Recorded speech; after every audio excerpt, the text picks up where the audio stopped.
Hello. അപ്പോൾ ഒരുപാട് കാലത്തിന് ശേഷം ഞാൻ ഉണ്ടാക്കുന്ന ഒരു പേസ്ട്രിയുടെ റെസിപ്പിയാണ് കേട്ടോ. വളരെ ഈസി ആയിട്ട് നമുക്ക് ചെയ്തെടുക്കാം. അപ്പോൾ ഇതിന് വേണ്ടിയിട്ട് ഞാൻ 2 എഗ്ഗ് എടുത്തിട്ടുണ്ട്. അതിൻ്റെ വെള്ള പോർഷനും മഞ്ഞ പോർഷനും സെപ്പറേറ്റ് ആക്കി വെച്ചിട്ടുണ്ട്. ഇനി തരിതരിപ്പുള്ള ഒരു 1/4 കപ്പ് പഞ്ചസാര എടുത്ത് വെച്ചിട്ടുണ്ട്. അപ്പോൾ ആദ്യം തന്നെ ഈ വൈറ്റ് പോർഷൻ ഒന്ന് സ്റ്റിഫാക്കി എടുക്കണം. അപ്പോൾ അതിനായിട്ട് ഞാനിവിടെ ബീറ്ററാണ് യൂസ് ചെയ്തിട്ടുള്ളത്. നിങ്ങൾക്ക് വിസ്ക് ഉണ്ടെങ്കിൽ അത് വെച്ച് ചെയ്താൽ മാത്രം മതി. പിന്നെ ഇനി ഇതിലേക്ക് ഒന്ന് സ്റ്റിഫായി വരുന്ന സമയത്ത് നമ്മൾ എടുത്ത് വെച്ചിരിക്കുന്ന പഞ്ചസാര നന്നായിട്ട് പൊടിച്ചിട്ട് കുറച്ചായിട്ട് ഇതിലേക്ക് ചേർത്ത് നന്നായിട്ടൊന്ന് ബീറ്റാക്കി എടുക്കുക. അപ്പോൾ നന്നായിട്ട് ബീറ്റായി വന്നതിന് ശേഷം നമ്മൾ എടുത്ത് വെച്ചിരിക്കുന്ന യെല്ലോ കളർ പോർഷൻ ഉണ്ടല്ലോ എഗ്ഗിൻ്റെ, അത് ഓരോന്നായിട്ട് ചേർത്ത് ഇതുപോലെ ബീറ്റാക്കി എടുക്കുക. ഇത്രയും ചെയ്ത് കഴിഞ്ഞാൽ നമ്മളിനി ഇതിലേക്ക് 2 ടേബിൾ സ്പൂണോളം സൺഫ്ലവർ ഓയിൽ മാത്രമാണ് ചേർത്ത് കൊടുക്കുന്നത്. ഫ്ലേവർ ഇല്ലാത്ത ഏത് ഓയിലാണെങ്കിലും ചേർക്കാം കേട്ടോ, വെളിച്ചെണ്ണ ചേർക്കണ്ട. ഇനി ഇതിലേക്ക് ഞാൻ 1/2 ടീസ്പൂണോളം വാനില എസൻസ് ചേർത്ത് കൊടുക്കുന്നുണ്ട്. ബ്ലാക്ക് കളറിലുള്ള വാനില എസൻസ് ആണെന്നുണ്ടെങ്കിൽ 1 ടീസ്പൂൺ ചേർത്ത് കൊടുക്കണേ. ഞാനിത് വൈറ്റ് ആയതുകൊണ്ടാണ് 1/2 ടീസ്പൂൺ ചേർത്ത് കൊടുത്തിട്ടുള്ളത്. അപ്പോൾ അതും ചേർത്ത് ബീറ്റ് ചെയ്തതിന് ശേഷം ഇതിലേക്ക് ഞാൻ വളരെ കുറച്ച് മൈദ എടുക്കുന്നുള്ളൂ. ഒരു 1/3 കപ്പിൽ ഉള്ള മൈദ മാത്രമേ എടുക്കുന്നുള്ളൂ. അപ്പോൾ അതൊന്ന് അരിച്ചിട്ട് വേണം ഇട്ട് കൊടുക്കാനായിട്ട്. അതുകൊണ്ട് ഞാനൊരു അരിപ്പയിലേക്ക് ഈ മാവ് ഇട്ട് കൊടുത്തിട്ടുണ്ട്. അതിൻ്റെ ഒപ്പം തന്നെ 2 ടേബിൾ സ്പൂണോളം കൊക്കോ പൗഡറും ആഡ് ചെയ്ത് കൊടുത്തിട്ടുണ്ട്. ഇനി ഇതിലേക്ക് ഞാൻ 1 ടേബിൾ സ്പൂണോളം പാൽപ്പൊടിയാണ് ആഡ് ചെയ്ത് കൊടുക്കുന്നത് കേട്ടോ. അപ്പോൾ ഇതെല്ലാം ഒരുമിച്ച് തന്നെയാണ് സ്ട്രെയിൻ ചെയ്തെടുക്കാനായിട്ട് പോകുന്നത്. ഇതിലേക്ക് ഒരു 1/2 ടീസ്പൂണോളം ബേക്കിംഗ് പൗഡറും കൂടി ചേർത്ത് കൊടുക്കാം. ഇത്രയും മാത്രമാണ് ചേർത്ത് കൊടുക്കുന്നത്. ഇനി ഇത് നന്നായിട്ടൊന്ന് അരിച്ചെടുക്കണം.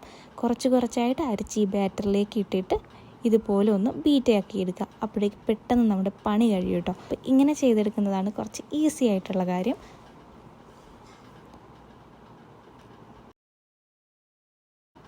അപ്പോൾ നമ്മുടെ ബാറ്റർ ഇവിടെ റെഡി ആയിട്ടുണ്ട് കേട്ടോ.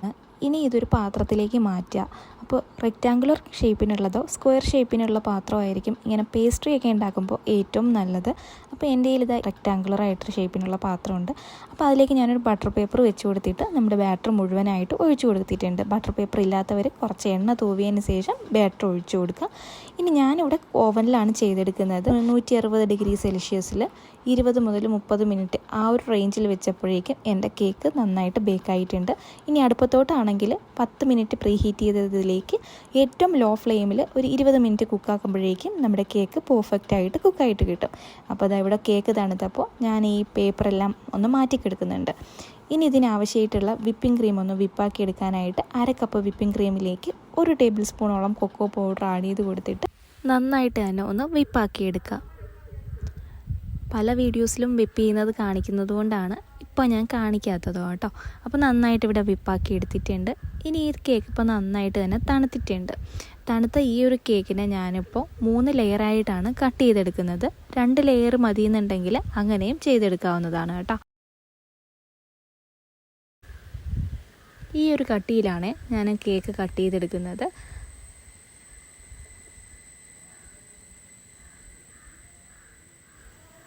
ഇപ്പോൾ ഇവിടെ 3 ലെയറും കട്ടാക്കിയിട്ടുണ്ട്. ഇനി ഈ മുകൾ പോർഷൻ കുറച്ച് ബൾജായിട്ടുണ്ട്. ആ പോർഷൻ കട്ട് ചെയ്ത് മാറ്റി ഒന്ന് ഷേപ്പാക്കി എടുക്കുന്നുണ്ട്. ആ ഒരു പോർഷൻ ഞാൻ യൂസ് ചെയ്യത്തില്ല കേട്ടോ. ഇനി കേക്ക് ബോർഡിലേക്ക് കുറച്ച് ക്രീം അപ്ലൈ ചെയ്ത് കൊടുത്തിട്ട് ആദ്യത്തെ ലെയർ കേക്ക് വെച്ച് കൊടുക്കുക.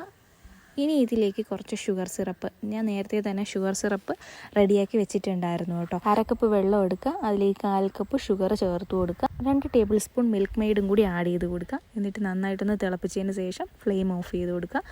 തണുത്തതിന് ശേഷം മാത്രം ഷുഗർ സിറപ്പ് അപ്ലൈ ചെയ്ത് കൊടുക്കുക. അതിന് ശേഷം അതിൻ്റെ പുറത്തോട്ട് നമ്മുടെ അടിച്ച് വെച്ചിരിക്കുന്ന വിപ്പിംഗ് ക്രീം ഓരോ ലെയറായിട്ട് ചെയ്ത് കൊടുക്കുക. വീണ്ടും അതേപോലെ തന്നെ അടുത്ത ലെയർ കേക്ക് വയ്ക്കുക. ഇതുപോലെ ഷുഗർ സിറപ്പ് അപ്ലൈ ചെയ്ത് കൊടുക്കുക, ക്രീം ചെയ്ത് കൊടുക്കുക. അങ്ങനെ തന്നെയാണ് 3 ലെയറും ചെയ്തെടുക്കുന്നത്. ഒരുപാട് വൃത്തിയിലൊന്നും നമ്മൾ ഈ ക്രീം തേക്കേണ്ട ആവശ്യം ഈ ഒരു കേക്കിനില്ല. കാരണം ഇതിൻ്റെ പുറത്തോട്ട് നമ്മൾ ഡെക്കറേഷനും കാര്യങ്ങളൊക്കെ കൊടുക്കുന്ന സമയത്ത് ഈ ക്രീമിൻ്റെ ഒരു അംശം പോലും വെളിയിൽ കാണത്തില്ല. അതുകൊണ്ടാണ് കേട്ടോ ആ രീതിയിൽ പറഞ്ഞിട്ടുള്ളത്. മാത്രമല്ല നമ്മളിതിൻ്റെ സൈഡൊക്കെ ഒരുപാട് വൃത്തിയാക്കേണ്ട ആവശ്യമില്ല. കാരണം നമ്മളിതിൻ്റെ സൈഡൊക്കെ എല്ലാം അരിഞ്ഞ് കളയും. അതുകൊണ്ട് തന്നെ ഏതൊരു കൊച്ചു കുട്ടിക്കും പെട്ടെന്ന് ചെയ്തെടുക്കാൻ പറ്റും. നല്ല ടേസ്റ്റുമാണ്. നല്ല രീതിയിൽ പ്രസൻറ്റും ചെയ്യാൻ പറ്റുന്ന നല്ലൊരു പേസ്ട്രിയുടെ റെസിപ്പിയാണ്. അപ്പോൾ ഉറപ്പായിട്ടും ട്രൈ ചെയ്ത് നോക്കാം.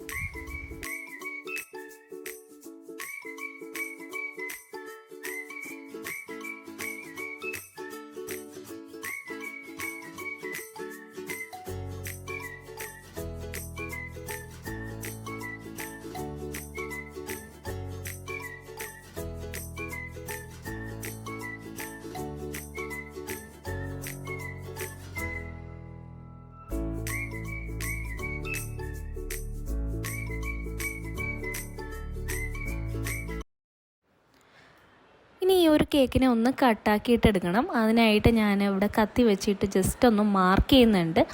നിങ്ങൾക്ക് ഈ ഒരു കേക്കിനെ 5 or 6 പീസായിട്ടൊക്കെ കട്ട് ചെയ്തെടുക്കാം. ഞാനിപ്പോൾ ഇവിടെ 4 പീസായിട്ടാണ് ഈ ഒരു കേക്കിനെ കട്ടാക്കിയെടുക്കുന്നത്. കേക്ക് ഓരോ പീസും കട്ട് ചെയ്യുന്ന സമയത്ത് കത്തി ഒന്ന് തുടച്ചിട്ട് വേണം അടുത്ത പീസ് കട്ട് ചെയ്ത് കൊടുക്കാനായിട്ട്.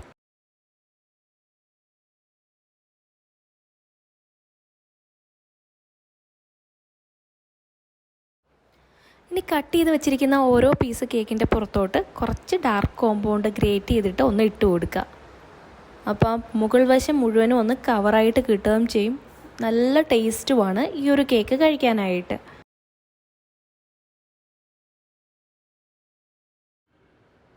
ഇനി ഞാനിന്നിവിടെ എടുക്കുന്നത് ഈ ഒരു ടൈപ്പിലുള്ളൊരു നോസിലാണ്. എന്നിട്ട് ക്രീം ഒന്ന് ഇതുപോലെ അപ്ലൈ ചെയ്ത് കൊടുക്കും. ഇതൊക്കെ നമ്മുടെ ഇഷ്ടത്തിന് തന്നെ ചെയ്തെടുക്കാവുന്നതേ ഉള്ളൂ. ഞാൻ എല്ലാ കേക്കിലും ഈ ഒരു ഡിസൈൻ തന്നെയാണ് ചെയ്തു കൊടുക്കുന്നത്.